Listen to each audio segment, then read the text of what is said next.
It's Tuesday, November the 30th, King of the Mountain State Show. I'm Chase Hill. I'm super excited to have my guest on tonight, Arthur Bad News Brown. He's now just a few days away from his opportunity to fight to be crowned the King of the Mountain State, the best in the state and the surrounding area for a light heavyweight. Arthur, thanks for sitting down with me, man. No, the pleasure's mine. Thank you for having me. Hey, man, this has been an awesome experience. This tournament's unlike anything else that you've did or I've been a part of, and we've both been kind of in the fight game for a while. Talk to me a little bit about the tournament, the way it was set up, and how you had to train, and what was it like being part of the King of the Mountain State? Man, it's so different because I'm so used to 1 minute rounds with all these other tournaments, and now stepping up, this one is 2 minutes. So I mean, the training preparation that affects everything. Because before I was going 1 minute rounds, so I'll train for 2 minutes, and now I have to train for 3 minutes and get a longer rest, but still training more and everything like that. So I mean, preparation for these fights is next level for me, honestly. But it's pretty cool, a good experience because it's what I need to take to the next level from here. So I've been enjoying it so far. Well, and I feel like the 2 minute rounds kind of plays into your favor. Like you don't get enough credit for your boxing skill that you have, even though it's not been something you've been doing for a super long period of time, playing other sports, doing other stuff. Like I definitely see as the fights go on that you're able to use those 2 minute rounds and really show off some of your boxing. You feel comfortable in there through 3 rounds, right? Yeah, very comfortable. I've never not once stepped in the ring where I felt uncomfortable or I didn't feel myself. It's just like second home to me, just being in there. It's all natural. And lately, through our tournament, you've been in there with the best. I mean, Brendan Kelly is a guy, his record's like 5-1 or so, world record guy. He's definitely showed that he belongs in the ring, and he was easy work for you. Mitchell Reynolds, a great fighter, a great person, great fighter. I know Mitch, maybe got a chance to talk with him some, but he's awesome. You were able to beat both of those guys to get to this point. What's it like sharing the ring with? It's not my opinion, it's not your opinion, but these guys are clearly the best in the state, and you've been able to get to where you're at now.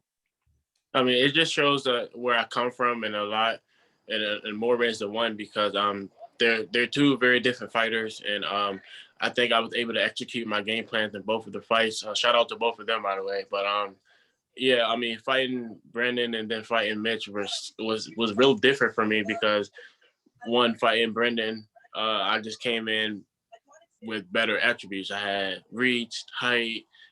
He probably had the power, but I mean, he had to get there. And then fighting Mitch, it was like fighting myself in the mirror. We had the same attributes and everything like that, but I was able to be a little bit sharper on that end. So I thought it was a pretty good fight as well, different from fighting Kelly. Well, and that's what you're going to see as you move forward in your career. You're going to have to be able to fight guys, tall guys, power guys, speed guys, left-handed guys, whatever it may be. And you've really showed that you can do that. Um, I've watched some of your clips, a lot of it. I've watched a whole lot of it. You're on quite the winning streak, man. I mean, through that semi-pro contest that you were able to win, with what you've did and some of that unsanctioned stuff, and being able to win all those fights, and now you've worked your way through our tournament. I mean, talk about that. You've hit your stride here. Once you got a little bit of experience under your belt, it's been a long time since you lost the fight.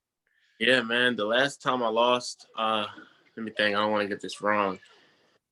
I think it was March of 2019.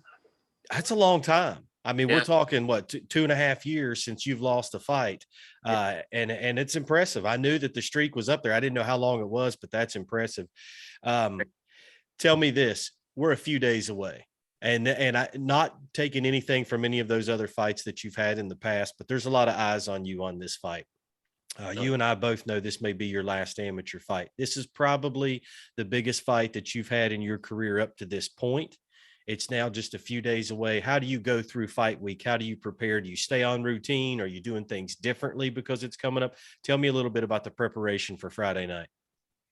We just stay on course. I mean, what I do now is working. So I change anything, I mean, I've been to a different couple gyms, but I mean, as far as preparation for the fight, it's remained the same because that's what got me where I'm at so far. If it ain't broke, don't fix it, right? Exactly. All right. So tell me this, man. If you win this and you feel comfortable, you're going to pretty confident in your abilities.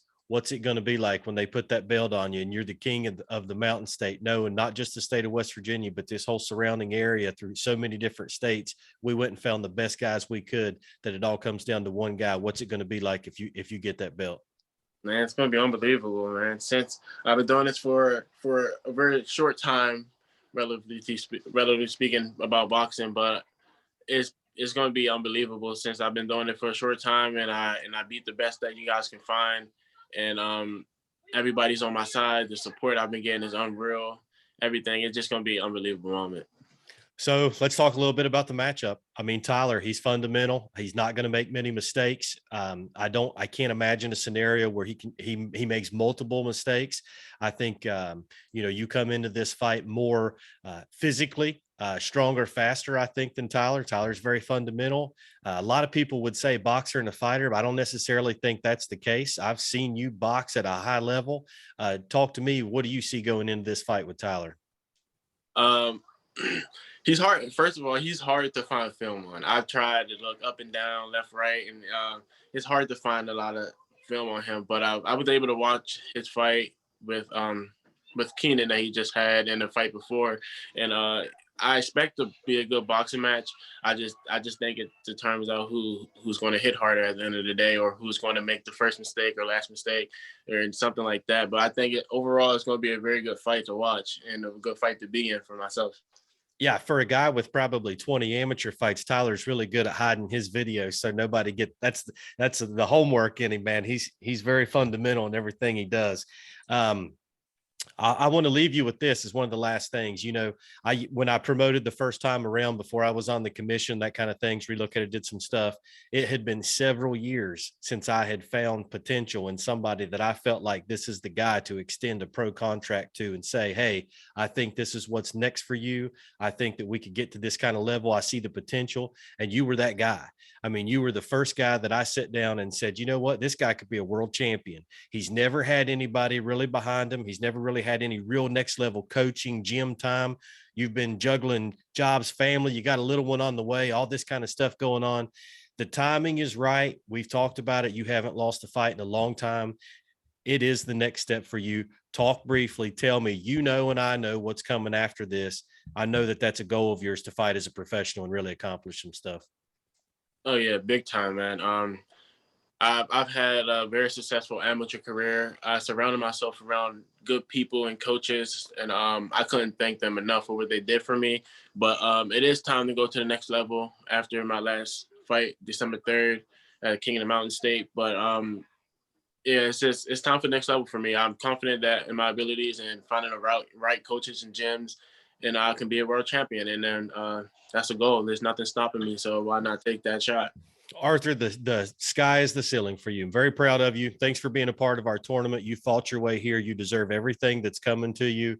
I think I speak for everybody whenever I say that. They've all seen you. We're lucky to have you. Take care of yourself the next few days. Make sure that you get there and are feeling good on top of your game. Once again, thanks for being part of the tournament. We'll see you here in a few days. You got anything else for me before we go? First of all, thank you for having me on the show. Thanks for having me in the tournament. Shout out to all my fans and supporters out there, my family and loved ones. I love all y'all. See y'all December 3rd. All right, Arthur, I'll see you in a few days, buddy. All right, peace.